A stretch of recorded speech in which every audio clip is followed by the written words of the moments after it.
భక్తులకు ఎలాంటి అసౌకర్యం కలగకుండా టీటీడీ ప్రణాళికాబద్ధంగా దర్శనం కల్పిస్తోందని రాష్ట్ర ఎక్సైజ్ భూగర్భ గనుల శాఖ మంత్రి కొల్లు రవీంద్ర తెలిపారు.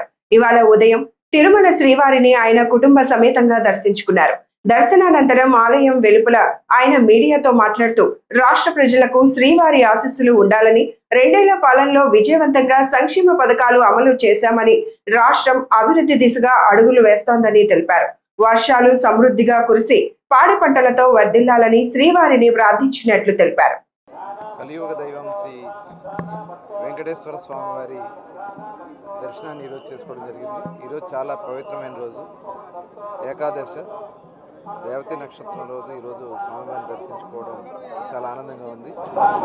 తప్పకుండా స్వామివారి ఆశీర్వచనాలు గౌరవ ముఖ్యమంత్రి చంద్రబాబు నాయుడు గారికి, అలాగే ఉప ముఖ్యమంత్రి పవన్ కళ్యాణ్ గారికి, లోకేష్ గారికి, ఈ ప్రభుత్వానికి, రాష్ట్ర ప్రజలకి ఆయన ఆశీర్వచనాలు ఉండాలని చెప్పి కోరుకుంటూ, ముఖ్యంగా ఈరోజు 2 సంవత్సరాలు పూర్తి చేసుకున్నాం.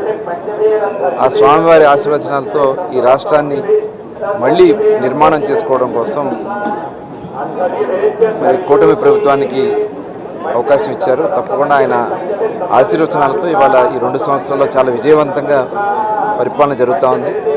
అందరూ కూడా సుఖ సంతోషాలతో ఉండాలని చెప్పి కోరుకుంటూ, మరి చక్కటి వర్షాలు కురవాలి, చక్కని పంటలు పండాలి, అందరూ కూడా సుఖ సంతోషాలతో ఆనందంగా ఉండాలని చెప్పి కోరుకుంటూ, ఇక్కడ దేవాలయంలో కూడా చాలా పవిత్రత కనబడతా ఉంది, ఉట్టి కనబడతా ఉంది.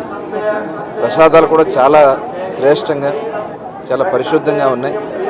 మరి చాలా బాగా చేస్తున్నారు టీటీడీ దేవస్థానం వారిని మరొకసారి హృదయపూర్వక అభినందనలు తెలియజేసుకుంటూ, స్వామివారికి ఆశీర్వచనాలు అందరికీ ఉండాలని చెప్పి కోరుకుంటాము.